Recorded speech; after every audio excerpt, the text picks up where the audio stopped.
The board सही है।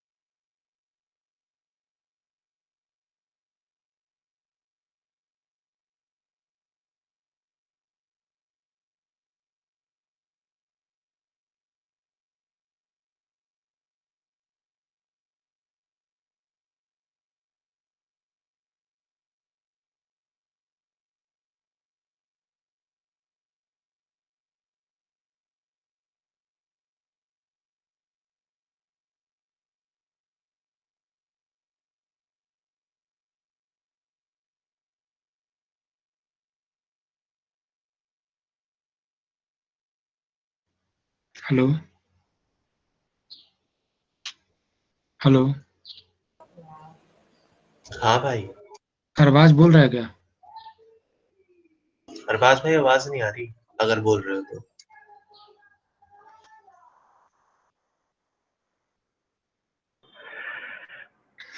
अब जाके सुनाई देगा। अरे यार सॉरी। काफी समझाते नहीं है कोई भाई। नहीं कोई नहीं। अरे मैंने समझा दिया यार। ठीक है तो ग्रेडियंट डिसेंट है, ठीक है आज का टॉपिक। कंटिन्यू करें ना, आप तो आ रही ना? हाँ भाई अब क्लियर है। ओके। तो हमारा हमने अलग अलग टाइप के देखे थे, हमने लीनियर रिग्रेशन, लॉजिस्टिक रिग्रेशन। तो उसी में ग्रेडियंट डिसेंट का हम यूज करते हैं। ग्रेडियंट डिसेंट एक्चुअली एक ऑप्टिमाइजेशन टेक्निक है। अब ऑप्टिमाइजेशन कहाँ आ रहा है अभी हम आगे समझ जाएंगे। तो हम सबसे पहले देखते हैं डेटा क्या होता है हमारा। अब जैसे लेफ्ट हैंड साइड में दिख रहा होगा, डेटा हमारा दो चीजों से मिलकर बना है मेनली, फीचर्स और लेबल्स। अब फीचर्स क्या है? किसी भी चीज की एट्रीब्यूट्स, मतलब कि उसकी प्रॉपर्टीज। जैसे फॉर एग्जांपल हमारी कार है, तो कार की हमारे हेडलाइट, उसका विंडशील्ड, उसकी कार की हाइट कितनी है, टायर का डिजाइन कैसा है, उसका एरोडायनेमिक कैसा है, वो उसके फीचर्स हैं किसी भी स्पेसिफिक कार के। हम कार को देख के बता सकते हैं, उसके हेडलाइट के डिजाइन को देख के बता सकते हैं कि अच्छा ये स्विफ्ट डिजायर है, या फिर ये बुलेरो है, या फिर स्कॉर्पियो है। तो इस टाइप के वो उसके फीचर्स हो गए। अब उस पर जो लेबल लगाया हमने, मतलब कि ये बुलेरो है या फिर स्विफ्ट डिजायर है, वो उसका लेबल हो गया। ठीक है। तो डेटा के फीचर्स और लेबल। अब लेबल किस में होगा? सुपरवाइज लर्निंग में। जैसे हमने पढ़ा ही था पहले कि सुपरवाइज में हमेशा लेबल प्रेजेंट होता है, वो जो हमें बताता है कि हाँ ये चीज है।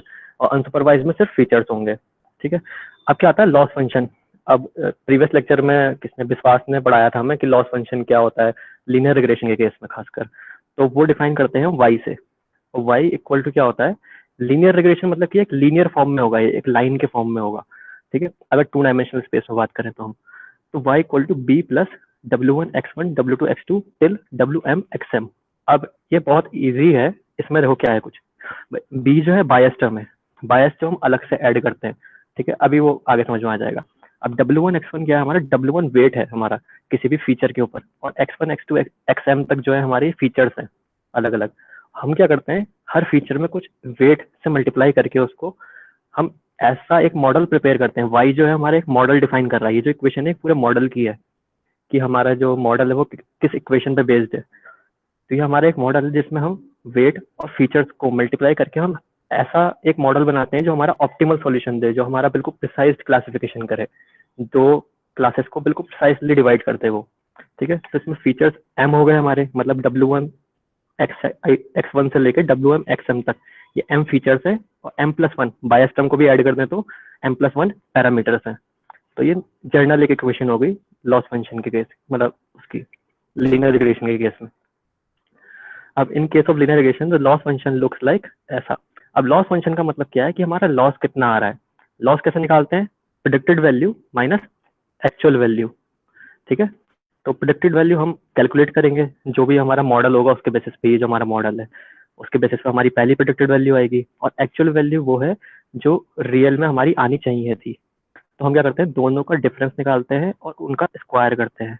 और ये सिग्मा आई 1 से लेके n तक क्यों जा रहा है? क्योंकि हमें सारे डेटा पॉइंट्स के लिए लेना है, 1 to n जितने भी हमारे डेटा पॉइंट्स हैं सबके लिए। तो अगर मैं इसको जैसे समझाऊं तो ये ऐसे कुछ होगा। जैसे मान लो ये हमारा एक्स वाई ग्राफ है और हमारे कुछ डेटा पॉइंट्स हैं इसमें।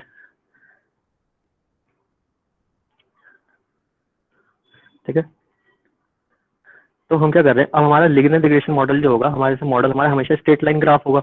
तो मान लो ये दिया हमारा मॉडल, ठीक है। अब क्या होगा इसमें, तो हमारा जो एक्चुअल वैल्यू और प्रेडिक्टेड वैल्यू में डिफरेंस कैसे पता चल रहा है हमें। अब ये देखो, एक तो ये चीज कि ये है हमारा बी बायस टर्म, क्योंकि ये हमारा वाई कोऑर्डिनेट पे, ये वाई है हमारा और ये एक्स है, ठीक है। बायस अगर 0 ले लेंगे तो लाइन हमारी ओरिजिन से होकर निकलेगी।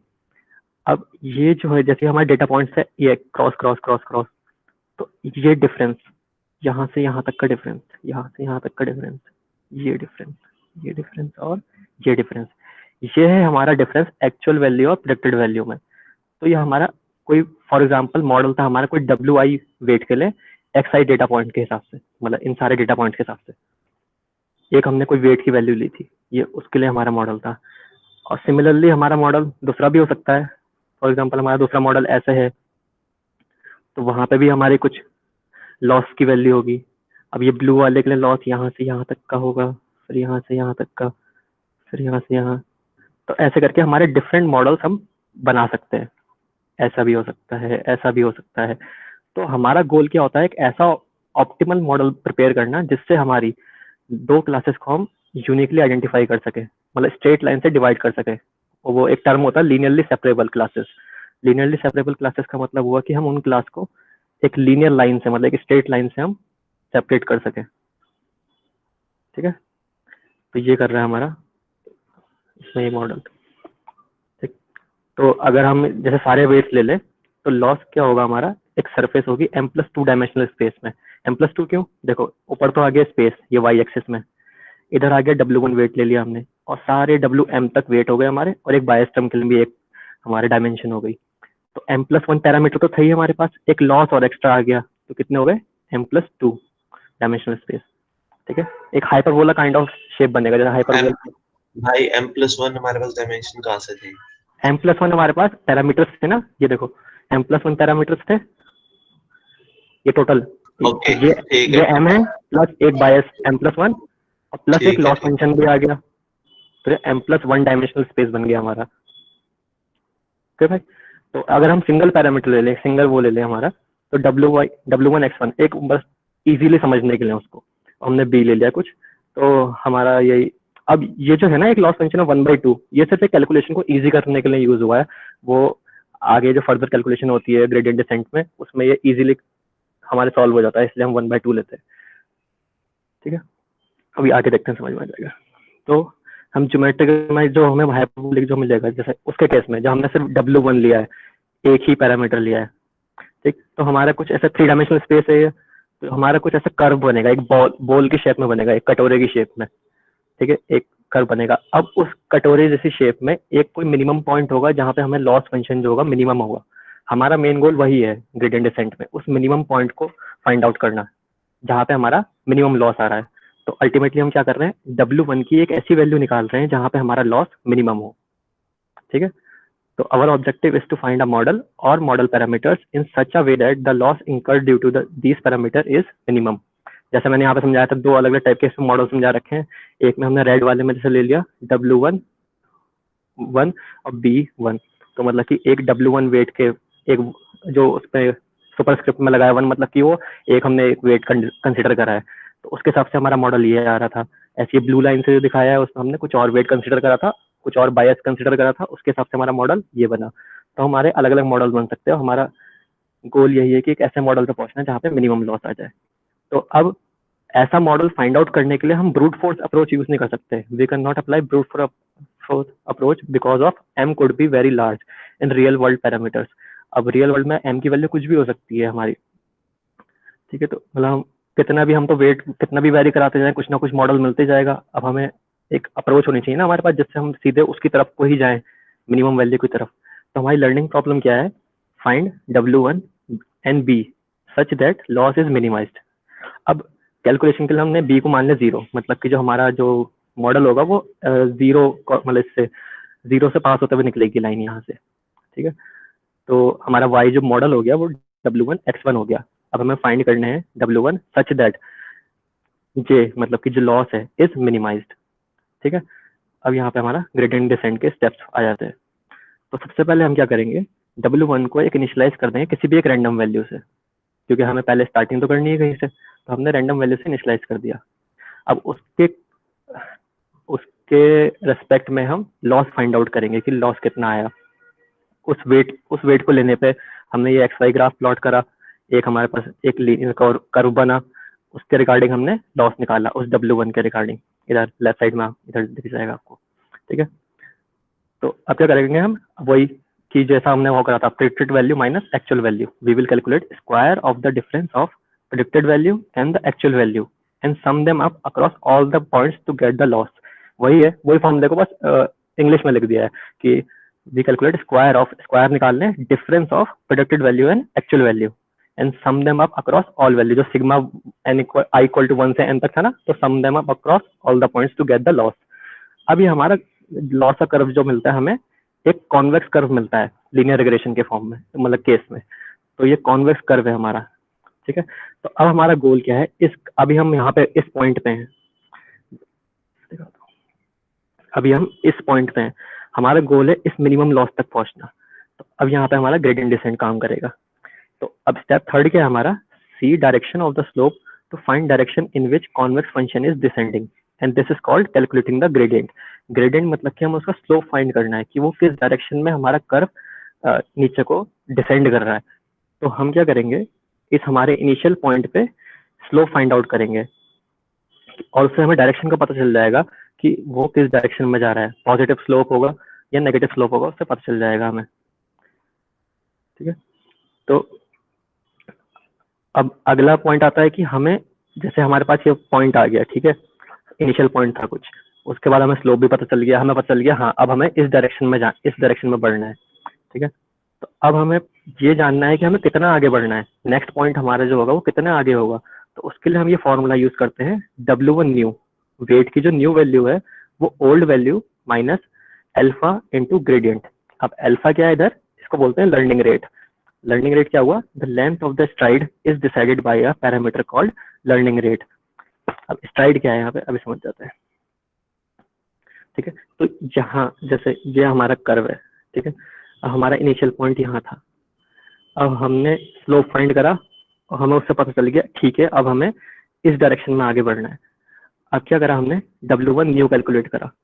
W1 न्यू कैलकुलेट करने के लिए हमने अल्फा हम एक कांस्टेंट वैल्यू ले लेते हैं कुछ भी, आइडियली जैसे इसमें लिखा है ना 0.001 लेते हैं हम, तो हमने कोई भी एक वैल्यू ले ली अल्फा की और ग्रेडियंट हमने फाइंड आउट कर ही लिया है, उससे हमें नई W1 की वैल्यू मिल जाएगी। अब नया W1 कुछ यहाँ कहीं प्लॉट होगा। अब पहले हम इस डायरेक्शन में ऐसे मूव करें, फिर हम ऐसे, मतलब इसको स्ट्राइड बोल रहे हैं हम, ये जो हमारा मोशन है ना नीचे की तरफ को, ये जितना हमने ये कवर करा इसको हम स्ट्राइड बोल रहे हैं। तो the length of the STRIDE is decided by the parameter call learning rate.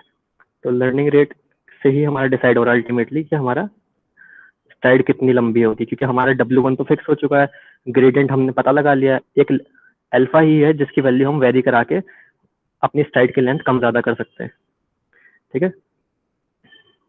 So as we go closer to the real point, the gradient will become smaller and smaller. अब क्या होगा, जैसे हमने पहले यहाँ से यहाँ गए, फिर यहाँ पहुंच गए हम, ठीक है। अब हमारे W1 की कोई नई वैल्यू आ गई, अब वो हमारे लिए ओल्ड वैल्यू बन गई है। फिर दोबारा हम कैलकुलेट करेंगे, यहाँ पे अब हम स्लोप फाइंड आउट करेंगे। यहाँ पे स्लोप की वैल्यू कुछ डिक्रीज हो जाएगी, क्योंकि देखोगे यहाँ पे कर्व थोड़ा खड़ा हुआ है, तो यहाँ पे स्लोप की वैल्यू कुछ और होगी, यहाँ पे स्लोप की वैल्यू अलग होगी। फिर ऐसी सिमिलरली हम, फिर यहाँ पे एक स्ट्राइड आएगी छोटी सी, क्योंकि अब यहाँ पे हमारी ग्रेडियंट की वैल्यू कम हो गई है, इसलिए स्ट्राइड जो होगी हमारी छोटी हो जाएगी।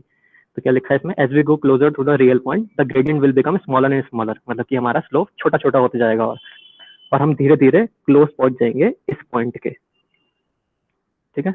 तो हमने पहले यहाँ पे छोटी स्ट्राइड आई, फिर एक और स्ट्राइड आएगी, फिर ऐसे ऐसे हम कन्वर्ज करेंगे मिनिमम की तरफ को, मतलब कि जहाँ पे हमारा लॉस मिनिमम है, ठीक है।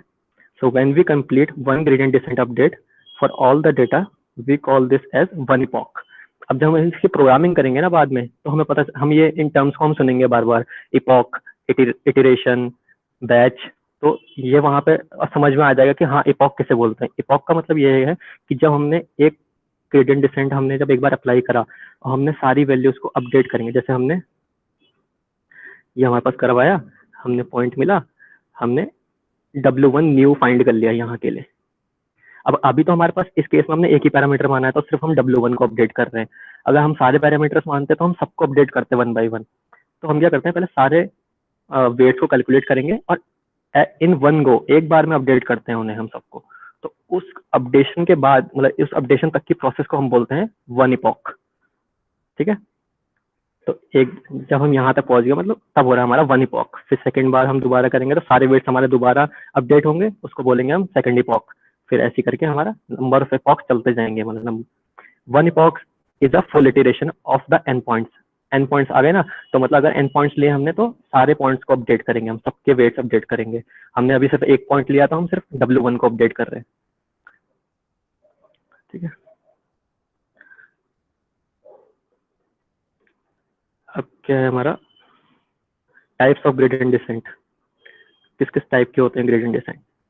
अब जैसे जो हमने ये फॉर्मूला देखा था नॉर्मल जो लॉस फंक्शन का, तो उसमें क्या था,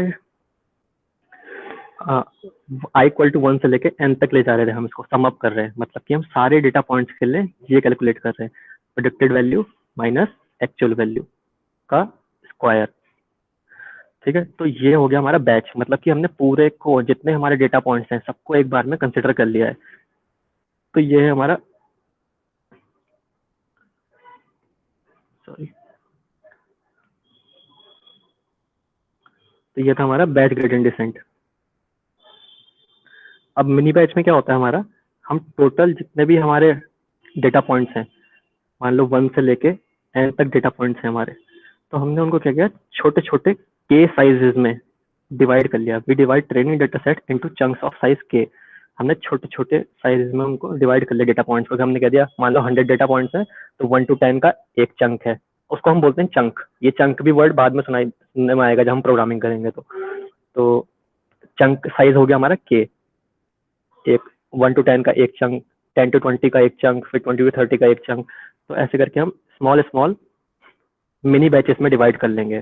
तो और उसके बाद हम उसमें अपडेशन उसके अकॉर्डिंग करेंगे। मतलब कि हम बैच बाय बैच, मतलब mini batch by mini batch, chunk by chunk हम उसमें अपडेशन करेंगे। तो उसमें आ गया बस इम्प्लीमेंटेशन में डिफरेंस है ग्रेडिएंट डिसेंट की।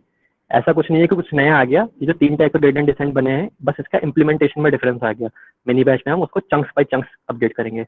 सो इन epoch we will have n by k batches।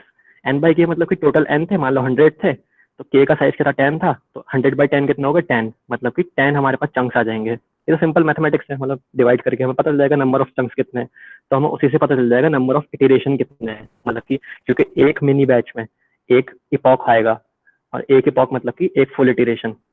ठीक है, तो ये चीज तो क्लियर हुई कि मतलब हाँ, हमारे पास नंबर ऑफ बैचेस जितने हैं, नंबर ऑफ चंक्स जितने हैं, उतने ही नंबर ऑफ इटरेशन रिक्वायर्ड होंगे एक सारे डेटा पॉइंट्स को वो करने में, अपडेट करने में। ठीक है, mini batch gradient descent performs better than batch gradient descent. अब वो थोड़ा बेटर हो जाता है क्योंकि हम उसको डिवाइड करके, तो उसमें लर्निंग रेट जो है हमारा थोड़ा अच्छा आ जाता है, लर्निंग कर्व हमारा अच्छा आ जाता है। नेक्स्ट है स्टोकेस्टिक ग्रेडिएंट डिसेंट। अब इस स्टोकेस्टिक में बस कुछ नहीं है, हम k का हमने साइज 1 ले लिया है। मतलब कि हमने हर एक को एक सिंगल डेटा पॉइंट को हमने कंसिडर कर लिया है इसमें। तो जो हम ग्रेडिएंट डिसेंट अपडेट करेंगे just by looking at a single example. जैसे हमने एक एग्जांपल को देखा, हमने ग्रेडिएंट डिसेंट अपडेट कर दिया। जैसे हमने एक एग्जांपल को देखा, हमने ग्रेडिएंट डिसेंट अपडेट कर दिया। तो क्या इसमें क्या होगा, स्टोकेस्टिक क्या होगा, बहुत ज्यादा स्लो होगा। तो कुछ जगह हमारे जहाँ पे डेटा सेट हमारा बहुत कम होता है तब तो हम इसको यूज कर सकते हैं, पर लार्ज डेटा सेट में हम इसको ज्यादा मतलब नहीं यूज करते क्योंकि स्लो है। बट इसका एक्यूरेसी हो सकता है कि अच्छी आए कुछ केसेस में, ऐसा नहीं है कि हमेशा ही आएगी, कुछ केसेस में अच्छी आएगी। तो यहाँ पे बस वही डिफरेंस समझ गया होगा। नॉर्मल जो बैच ग्रेडिएंट डिसेंट था उसमें हमने पूरे बैच को कंसिडर करा, सारे डेटा पॉइंट्स को। मिनी बैच में टोटल डेटा पॉइंट्स को हमने कुछ चंक्स में डिवाइड करा, और स्टोकेस्टिक में हमने हर एक डेटा पॉइंट को इंडिविजुअली कंसिडर करा।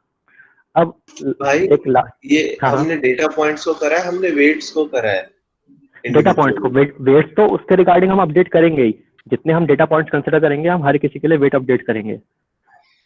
जैसे यहाँ पे जैसे बैच के केस में n मतलब डेटा पॉइंट्स हैं, यहाँ पे n डेटा पॉइंट्स हैं जो मतलब वो डेटा सेट में जितने भी डेटा पॉइंट्स हैं। हाँ, जैसे ये जो हमारा ऐसे FY का था, तो ये जो क्रॉस है हमारे डेटा पॉइंट्स ही है हमारे।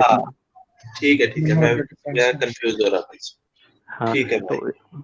और वेट जो है ना, वेट वो डिस्टेंस है जो मतलब एक जो लीनियर रेट तो हो लाइन गया है ना कि उससे कितनी हम वैल्यू देना चाह रहे हैं एक पर्टिकुलर हाँ, वो एक पहले रैंडम से स्टार्ट करेंगे, उसके बाद ऑप्टिमाइजेशन एल्गोरिथम के हाँ, बेसिस हाँ, पे हाँ। करते जाएंगे। ठीक है, तो अब लास्ट में हमारे पास एक, वैसे तो अनरिलेटेड है ये ग्रेडियंट डिसेंट से, बट हम एक वो कि हम कर्व को देख के कैसे पता लगाए कि हमारा मॉडल सच में लर्न कर रहा है या नहीं कर रहा है।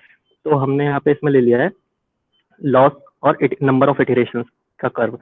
तो लॉस हमारा वाई एक्सिस में बढ़ रहा है और इटरेशन, नंबर ऑफ इटरेशन हमारे, तो हम ये देखना चाह रहे हैं कि जैसे जैसे हमारे इटरेशन बढ़ रहे हैं क्या हमारा लॉस मिनिमाइज हो रहा है नहीं हो रहा है, तो तभी हमें पता चलेगा हमारा मॉडल लर्न कर रहा है नहीं कर रहा है। अब जो ये रेड वाली लाइन है, इस ये क्या बता रही है कि हमारा जो लर्निंग रेट है वो काफी अच्छा है। क्यों? क्योंकि ये सही टाइम पे मतलब कन्वर्ट कर जा रहा है जीरो वैल्यू पे, मतलब कि लॉस जो है हमारा जीरो हो जा रहा है। अब ये ब्लैक वाली लाइन जो है ये क्या बता रही है कि हमारा लर्निंग रेट थोड़ा स्लो है, थोड़ा, क्योंकि वो थोड़ा लास्ट थोड़ा देर में जाके कन्वर्ज होगी। तो ये ब्लैक वाली लाइन जो है थोड़ा थोड़ी देर में जाके कन्वर्ज होगी, तो हमारा यहाँ पर लर्निंग रेट स्लो है। ऐसी जो ब्लू वाला कर्व है ये क्या बता रहा है हमारा, अब ये वेरी कर रहा है टाइम के साथ। तो इसका मतलब क्या है कि हमारा मॉडल में कुछ दिक्कत है, या तो हमारा लर्निंग रेट बहुत ज्यादा है, लर्निंग रेट मतलब कि अल्फा बहुत ज्यादा है, क्योंकि हमारा जो है वो लीनियरली मतलब कर्व नहीं हो रहा, हमारा कर्व जो है मतलब कन्वर्ज नहीं कर रहा है जीरो की तरफ, बहुत ज्यादा फ्लक्चुएट कर रहा है। तो इस जब भी ऐसा केस होता है तो हम कुछ ना कुछ उसमें मतलब चेक करते हैं अपने मॉडल को कि कोई दिक्कत है। स्लो में भी चल जाएगा और ये बेस्ट कर्व मिल रहा है रेड वाले में तब भी चल जाएगा, लेकिन जब हमारा ऐसा कुछ होता है तो हम उसमें चेक करते हैं कि हाँ कुछ गड़बड़ है, तो हम उसके हिसाब से अपना अल्फा जो हमारा लर्निंग रेट है उसको चेंज करते हैं, कम ज्यादा करके चेक करते हैं कि हमारा मॉडल सही से लर्न कर रहा है नहीं कर रहा है। So that's all gradient descent में। Thank you. ठीक है, यहाँ पर रिकॉर्डिंग रोकनी है इसकी। हाँ हाँ हाँ अरबाज हाँ भाई। Stochastic gradient